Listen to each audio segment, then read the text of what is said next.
Okay, I call the December 20th, 2021 meeting of the Fairport Industrial Development Agency to order. And we'll open a public comment session. If there's anyone that would like to address the board, it's an opportunity to do so. Hearing no one and seeing no one, I'll close the public comment period. And see if we can get some minutes approved here. Yes, we can get the September 20th meeting minutes that we've been carrying. That Ken, Donna, and Leslie attended.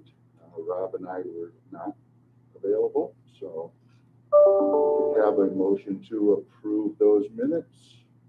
So moved. Second. Any comments, corrections, or discussion regarding those minutes? All in favor? Aye. And I will abstain. Next is the approval of the November 15th meeting. Ken, Rob, Leslie, myself were here. So do we have a motion to approve those minutes? So moved. Second. Any comments or corrections on those minutes? All in favor? Aye. Aye. Okay. Okay. Moving into financial reporting of Resolution 2021-12, authorizing payment of the IDA bills. Having reviewed them in detail, I move payment of the IDA bills. I'll second. Any questions or discussion on that, or anything, Martha, that you would like to call out on the IDA bills? Nope.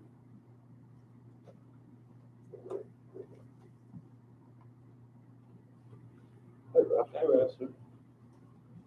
Okay.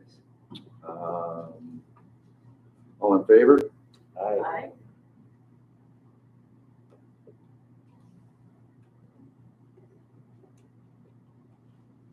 And we can move on to cash balances and investment report and financial statements. We've all had a chance to take a look at those.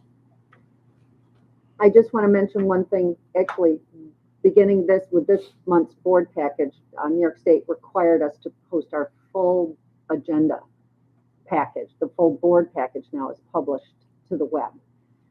So we do redact the count numbers and so forth. We put it up on Thursday. Friday, it occurred to me that we didn't redact, but we did.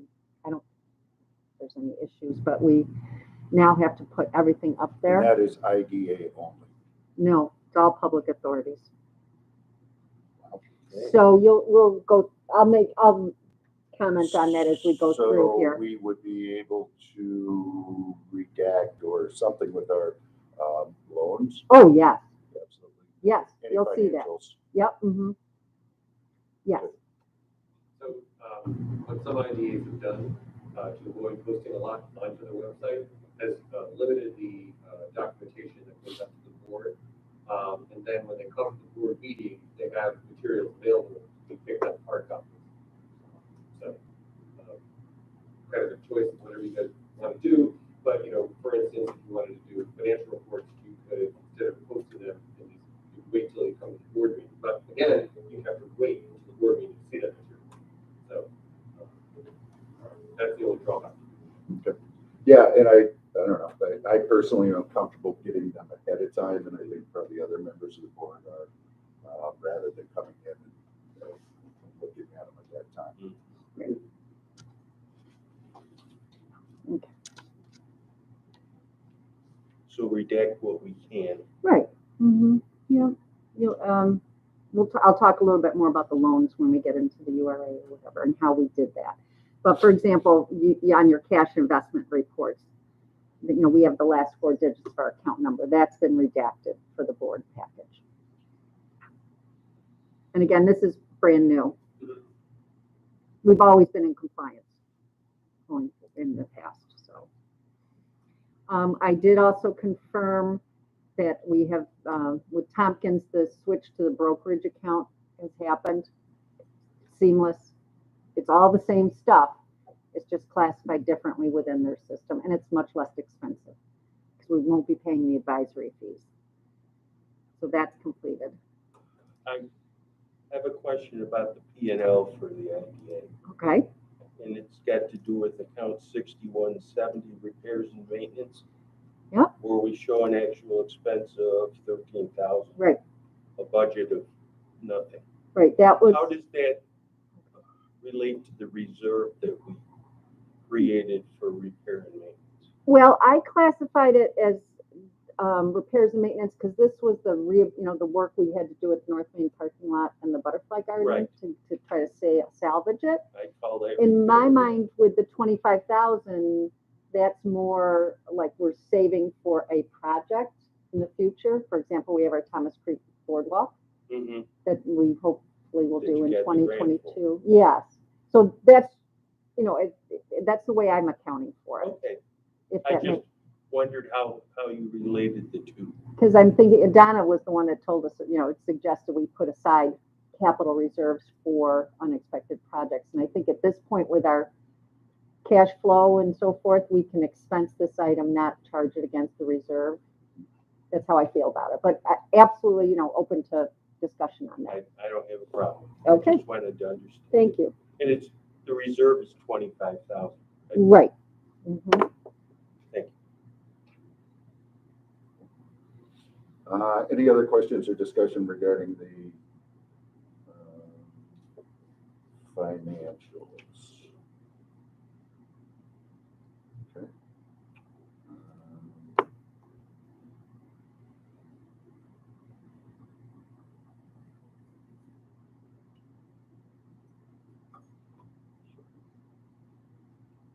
Okay, that's it for financials. Anything else? We'll move on to old business and economic development plan update. This plan was, as most of you, I think you probably all know, was presented an update was given to the village board last Monday evening. Jared presented, he is on the line with us now. Rob was in attendance there, Leslie was, I was, and Martha was. So we got to give the board the update, and then the bullet points of that presentation were included in the packets. So we saw that. So anything else before we turn it to Jared? No, it's Jared and I are in regular communication, and I'm getting really excited because things are starting to take shape. So we introduced, we added in a few supplemental interviews to round out some things, but I'll let Jared go on about that. Okay, Jared. Yeah, thank you very much. Thanks for letting me join by phone this evening. I'm just going to have to trust that the audio is coming through clear, and I'll try to remember to speak slowly. We're good. So I'd just like to begin by saying that we've spoken with many well-informed people in the community, and we've had an excellent resource and really heard with clarity about what sort of questions we want to be addressing. And right now we're excited because we feel we're on an excellent path to a practical research product that will help you get to your economic development vision. So now our focus is shifting in this process to getting to the vision and the action matrix. So to this point, we've had a working group session and a follow-up that we're presently engaged in to generate a brainstorming exercise for recommendations tied to the SWOT analysis. We've completed 6 interviews, and we have presently 2 scheduled, and we're still doing follow-up to get more interviews after that. Interviews right now are scheduled for the first week of the new year. And we're already getting to some saturation of themes and ideas from the interviews, which is good. We're starting to hear repetition of the same ideas, and that allows us to begin to focus in on what our interview data tells us and get to some specifics about the extent of some of those themes and how to apply those to recommendations. So far, we have good clarity, I'd say, in our working group, in my conversations with Martha on what we think of as our 4 focus areas, which are our the intermediate outcomes in the economic development plan. So our core deliverable for the economic development plan is a vision for economic development and an action matrix, which you may have heard me mention before. I think of that also as a logic model. They're somewhat interchangeable terms. And that action matrix is linked to the vision. So our activities, the plan, that's our plan, lead to the outcomes, which are the 4 focus areas, which create impact that fulfills our vision.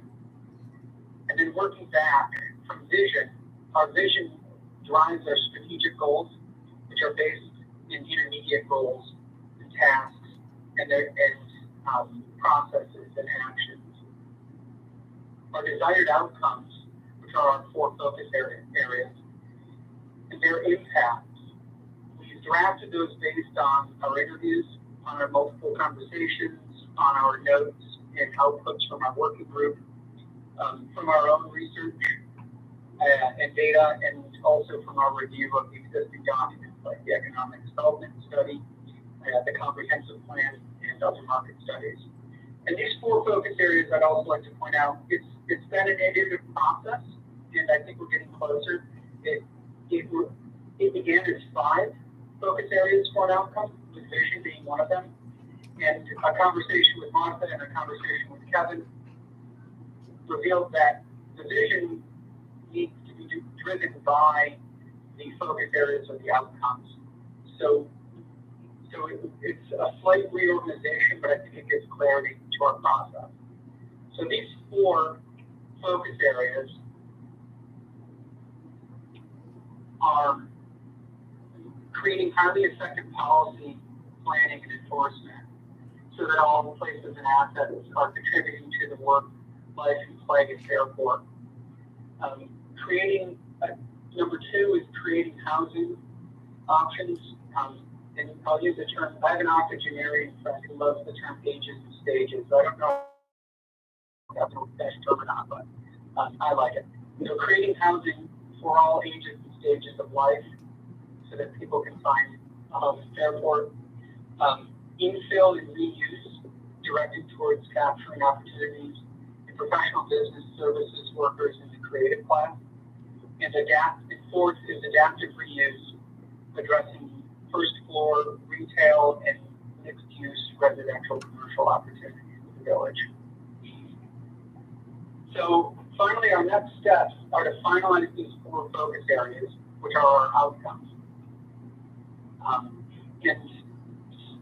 essentially settle on those being the paths that we pursue, because out of those 4 outcomes or focus areas, we trace our logic model or our action matrix to identify actions and activities. And we also inform our vision, and our vision is somewhat also informed by those outcomes that we've identified. So we're nearing agreement on those 4 focus areas, which forms a lot of the work from here. And then finally, we'll use the capacity analysis to define the inputs and the activities. So to get to the inputs and activities, leading to outcomes, which are our focus areas. Those focus areas are linked and driven by our vision. So that's sort of how we follow it both ways.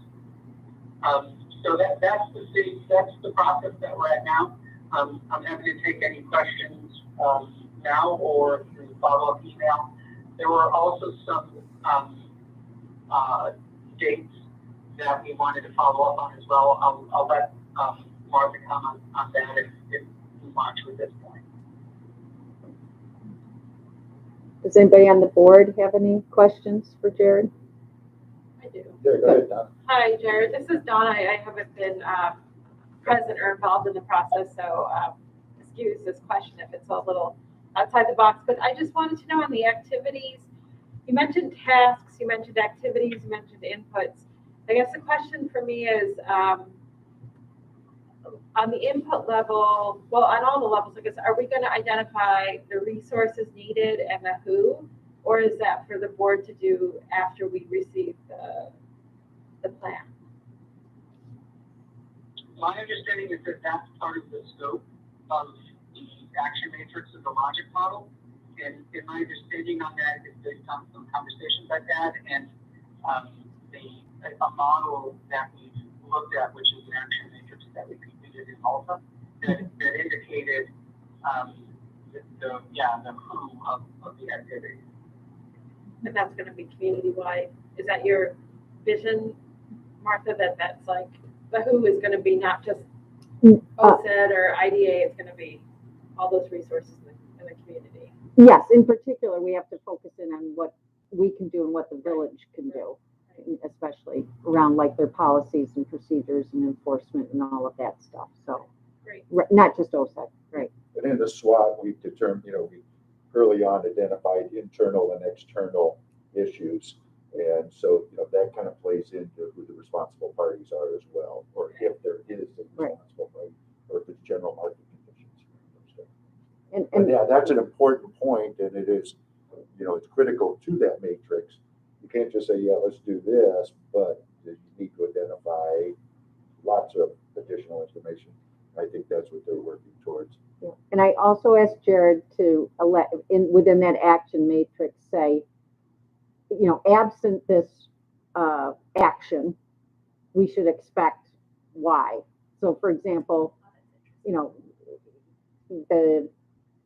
the code, and if we are not able to develop policies or code enforcement that incentivize people to adaptively reuse their properties to create space for those creative and professional technical people, we can expect that the community we will not be able to achieve Y, for example. So it's so that we can understand, if we don't accomplish this, what can we expect?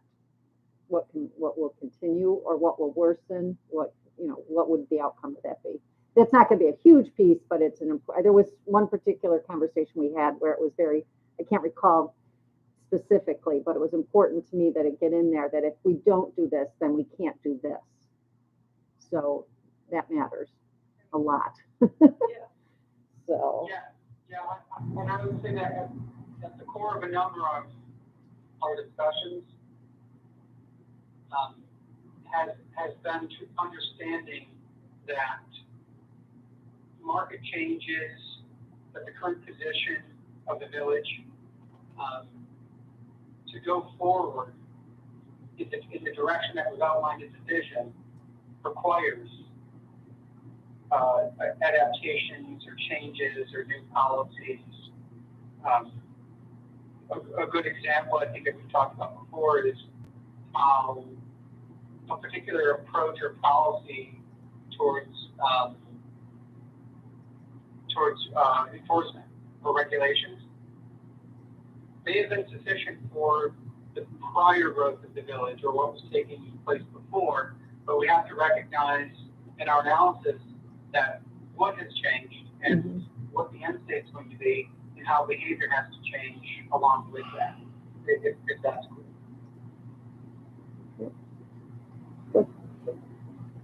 So I think Jared and I have also had discussions with regard to that vision statement, which he and Matt are working on.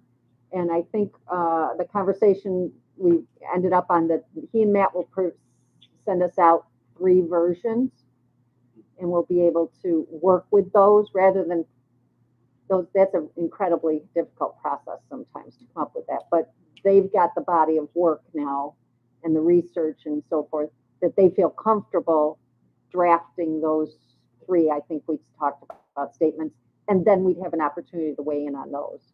Yeah, and I don't think it comes down to necessarily to selecting one of those. We may, but it's going to be, can we pick best parts of 3 different ones that have that be a starting point for us. So we'll see once we get those.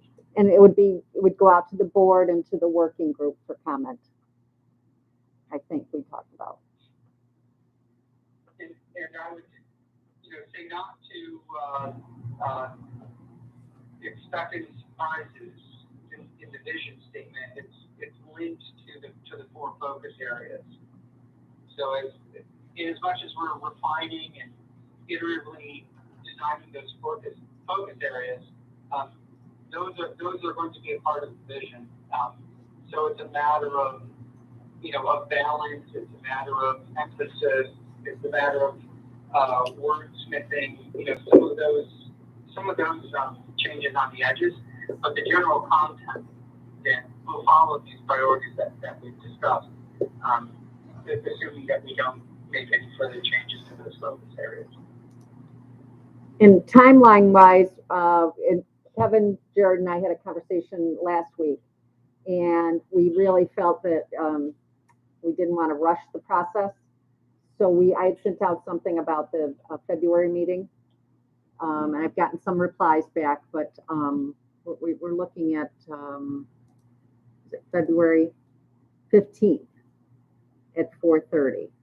So if y'all can let me know if that does or doesn't work with you, that would be great.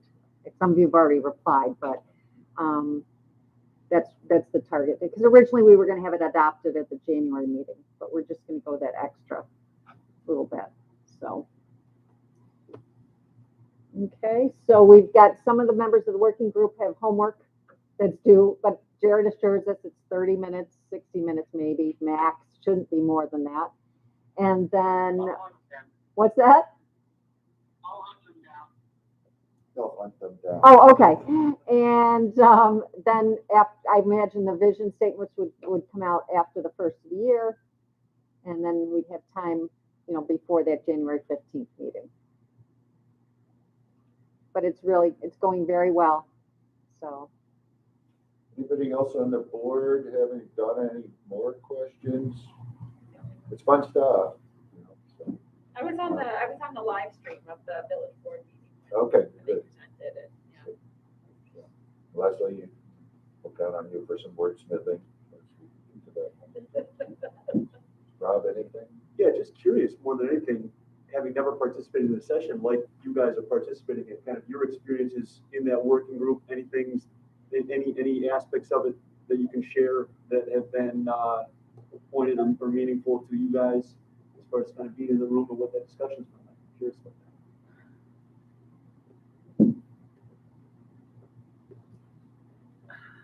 I appreciated the depth, the longevity of some of the business guys. Who was next to me? Peter Vars. Thank you. Couldn't come up with his last name. Having been here, operating here, he calls himself having the front row seat to the broad changes that have been happening in the village. Not just along Main Street, but all the way across. And having people at the table like him, and then of course we had the Evans Bank, Jim Bellata. Thank you. Having them at the table and being able to talk about their vision, but also recognizing and understanding the challenges, and being able to speak about things that have worked well and seeing things that haven't.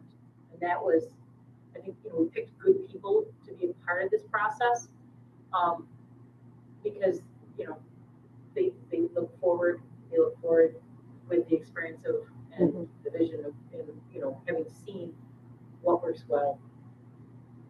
The down, the places where we trip up, and sometimes it's, is it code, is it landowners, is it the economy, all those things that have either stopped us or delayed us or along the way. Us being the village.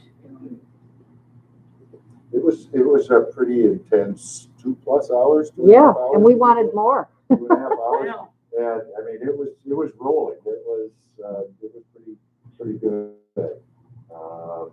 And anecdotal stuff that everybody who was coming from different perspectives was able to add, those kind of things, but not, you can sit there just, talking about, remember when, I mean, it was looking forward, based on stuff that has happened in the past. So it was pretty productive. And as Martha mentioned at the village board meeting, Deb Fuller was great having her there from her perspective on challenges, that may come about through the village, or just, code as written, what kind of problems those or challenges those might present. So, but it was some good stuff. I think everyone was very comfortable in the room talking and expressing their opinions. There was no And egos candid. at that table. And candid, yeah. And candid, yes, thank you. Yeah, so. That's important in that meeting. Mhm. Both of those things. Yep. That's helpful to hear. I mean, the only other thing that I was curious too, because sitting through the village board meeting and hearing a lot of conversation about housing in regards to the broader plan, I'm curious, kind of in that room that you guys were in, and you're talking about the vision, directing the 4 focal points, housing being one of them. What has been the focus of what could be a really broad topic of housing in those discussions?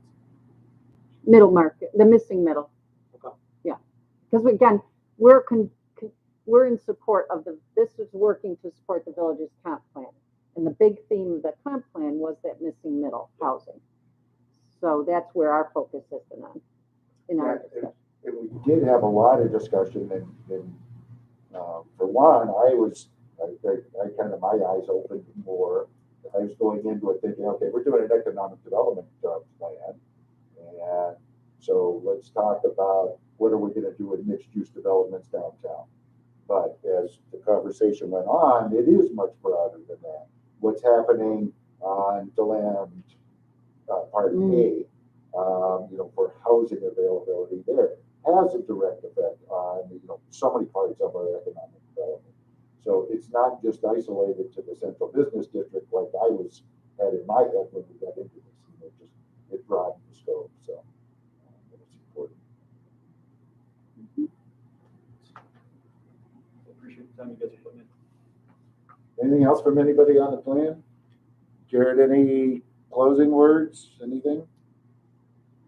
No, thank you. I think that's great. I thought those questions were excellent, and it was a good check on our process that we can already think about solutions along those lines based on what we how we structured the questions and structured the structure our thinking. So I'm very pleased. One other quick question, if I could, just along the same lines, thinking about the outcome of it. Is the fruit of this going to involve kind of short-term actions, mid-term actions, and longer-term actions when you think about kind of addressing the 4 focal points? Mm-hmm. Has that been part of the discussion? I think it would be if we're modeling it on the Town of Malta presentation. Yeah, and I'm not sure how long-term it goes out. No. I think it's more short and middle. Short and middle, correct. Because we talked, the scope, the RFP was 5 to 10 years. Yeah. To my mind, that's midterm. Yeah. And this is a kind of plan, like a comprehensive plan, that has to be used and then has to be reviewed and maintained and adapted to changing conditions. So, especially with economic development, there's so many external factors involved in a study that it's pretty dangerous going beyond 5 years. So, I just want to agree and point out that I think that what Kevin said is extremely important regarding, and if you call it an action matrix or a logic model. Logic models are developed to create programs, but I think as importantly, they're developed to evaluate programs or initiatives or whatever the context is. So Kevin's point about evaluating as we go, setting up your annual goals, your processes, your intermediate goals, that turns this into a document that you refer to, and you can check and evaluate your progress against it. Yep. And we do have, the board has an annual planning meeting. And I think that having this plan in front of us is gonna make us so much more efficient when we do those. And we're gonna have a template to A kind of focus. gauge what we've done and what we want to focus on and prioritize going forward. So it's going to be a big help. Okay, great. Yeah. Yes. Anyone else? Last chance? Anything? All right. Thank you, Jared. Thank you. You're welcome. Thank you. Okay. Any other old business for IDA, Martha? No. All right, new business. Got a lot of items. Right. And we have the report on the operations and accomplishments. Right. These are fiscal year things that have been presented, so I do we all received a copy of that.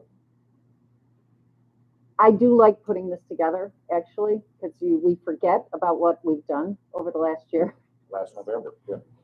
Who knew? Yes, exactly. So I don't mind putting these together. I think you can see some of what I do is just highlight some of our projects that we worked on throughout the year. In particular, we had a lot of capital projects last year. We had the pandemic initiative, the economic development study, an RFP for audit, a UTEP amendment, awards, training, all of those things. So I just kind of pull those together as a reminder of what we've done throughout the year. So That's appreciated. and these reports are required. These will eventually be submitted to our website, and they're required according to Paris Public Authorities Accountability or Public Authorities Accountability Act. So, but these I don't mind because, yeah, we do good stuff here. So they're little. The mission statement and measurement again is that one will become more robust when we do have our plan and our vision. But it kind of repeats some of the things that we did in the accomplishments, but it also talks about, our partnerships with others and so forth. So Yeah, I think that when you take a look at the vision statement, they're the same for all three agencies. I think. right. Yeah, basically. And were written in 2011 and updated in 2012. And I think that after we have our plan together, that'll be a project for the board to kind of see how if we want to, and how we might want to change that. I like that. Thank you. Yeah. On that vein, I think it's really interesting, Martha, when you present things in terms of the support that we give and how much that leverages. I think you present that really well with the front porch grant. So I would love to see if there's areas we can do that. Okay. In other areas to show. I think because there were a few people at that village board meeting that spoke to some of our work, and some people who spoke to some of our work that they gave credit to the village, and we are supporting the village. But I think it demonstrates, all the work that Martha and her team are doing by being able to show that leverage more clearly. Yeah, I'll do that. Yeah. I think we did that with it's easy when it's the grants, so, the pandemic grants, I think, or no, I'm sorry, the capital grants, there's a leverage ratio on there as well. But I will make a note of that to try to report that more specifically, in particular with, when we do the IDA capital or the, incentive projects. I'll definitely do that. Thank you, Donna.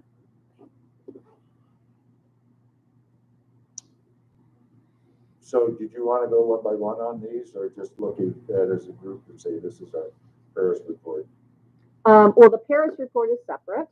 That's a separate line item. We can go to that page right now, but essentially every year, as you recall, I do include the reference from the authority's budget office that says we must present the summary financial information. And so those are the last few pages of the report. And this is just the restating. I take the audited financials and put them into this format here. So we could do that all at once, or if you have any questions. And are we to accept this, Ed? Yes, Accept the reports? we're to accept the report.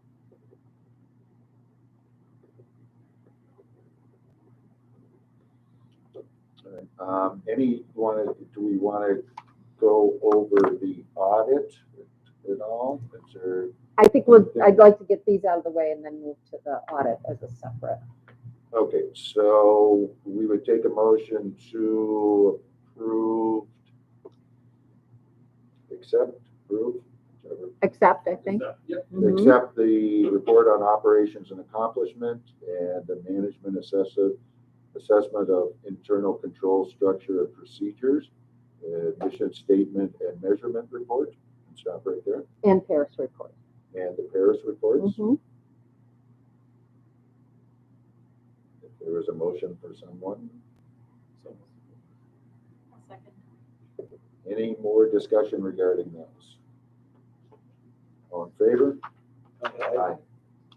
Okay, so now we can move on to the presentation and adoption of the 2020-2021 audit. And today we have Christy Beach with us and Christopher Johnson, yes. So, thank you. Is it okay if I talk about all three agents? Yes. Sure. Yes. Okay. Perfect. Or we could make you stay for each one of them. Well, well, thank you for having us today.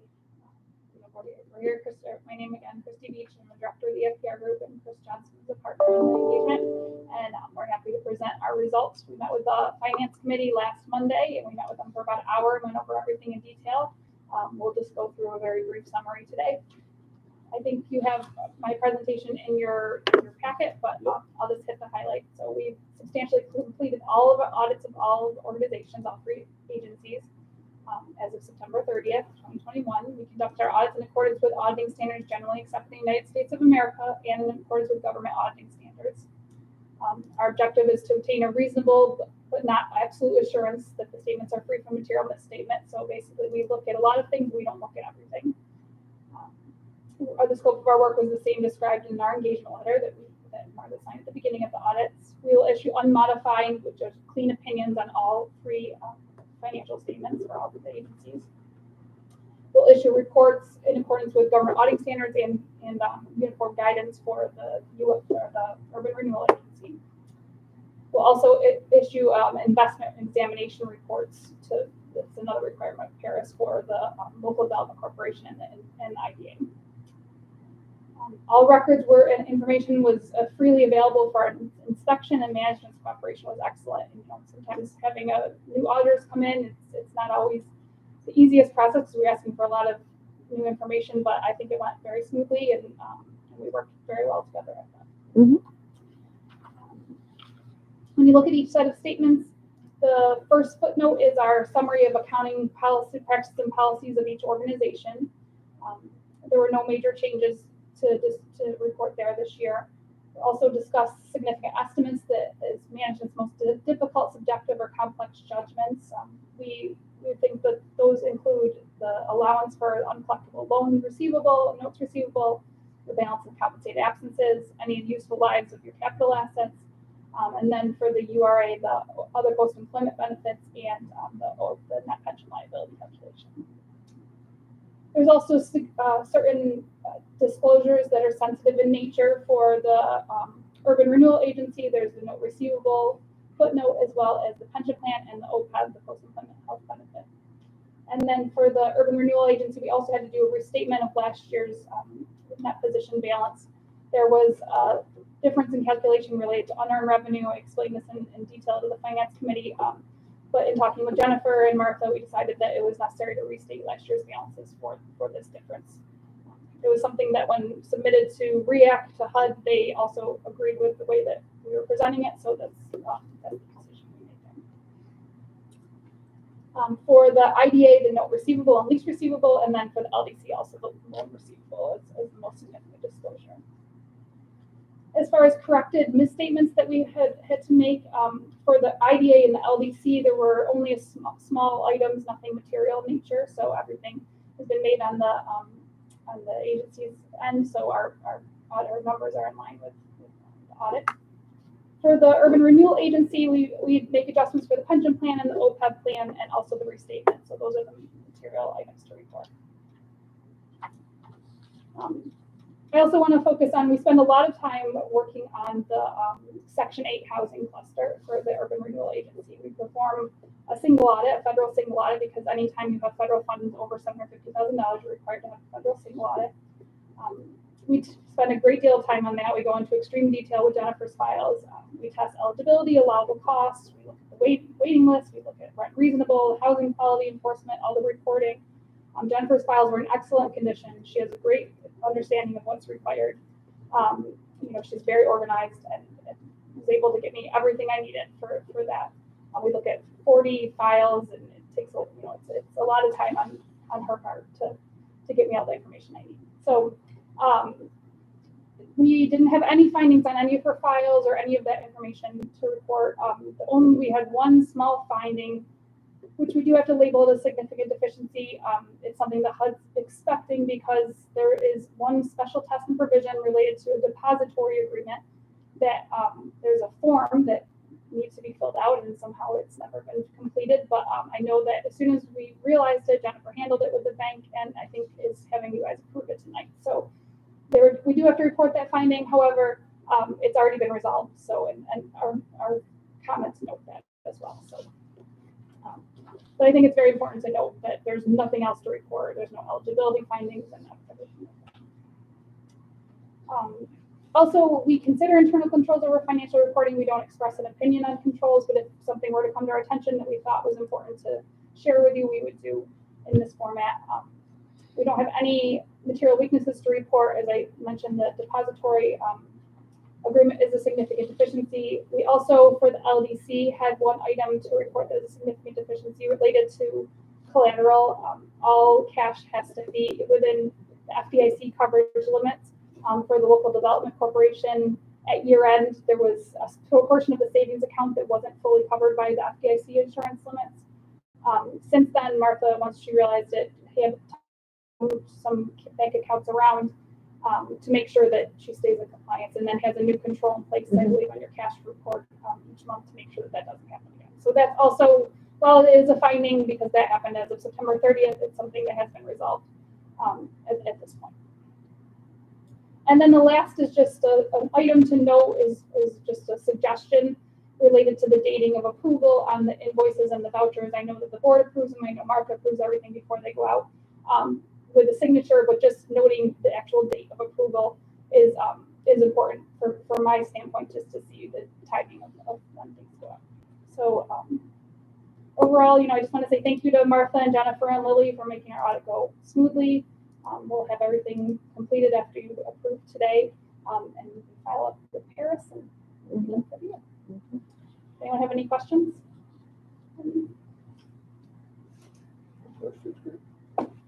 No questions. We were, as a committee,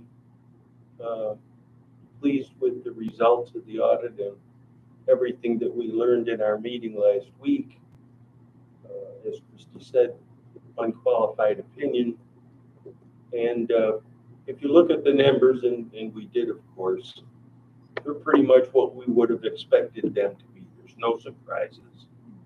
In the case of the IDA, we spent money down, but we spent money down purposely on things that we felt were important as a board.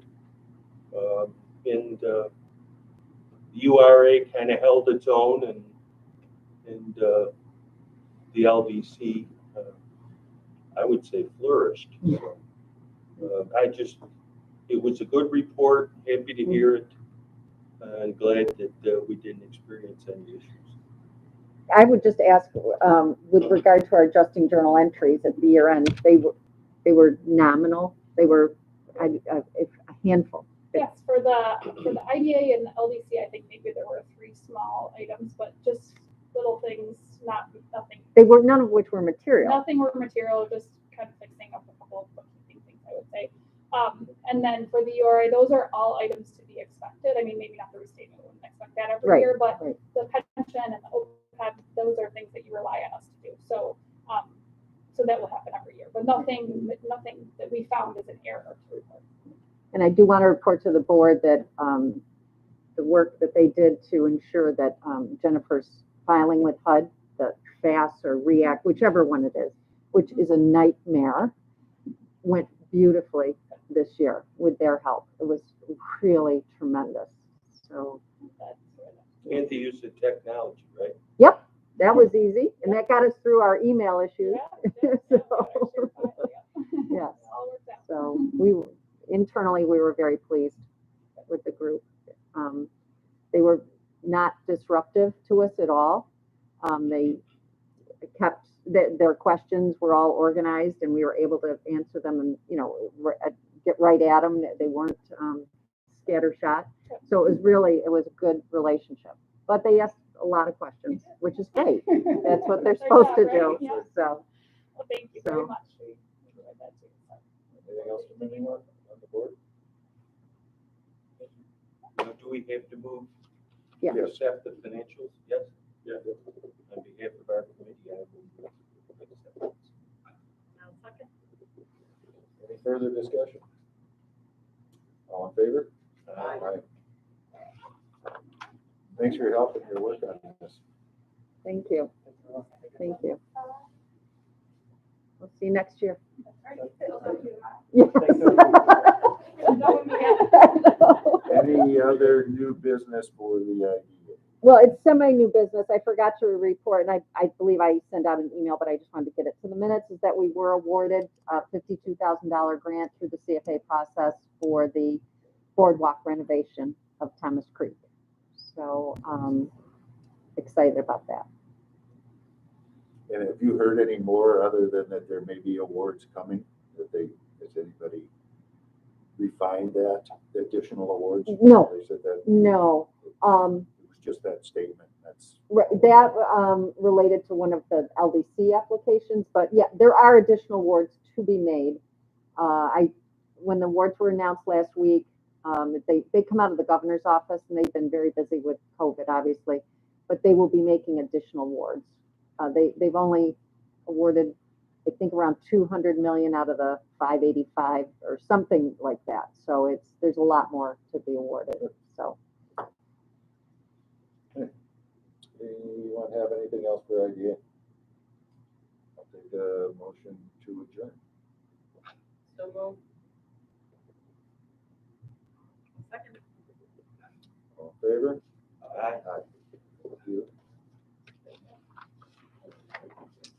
If it pleases the chair, could we move to the LDC meeting?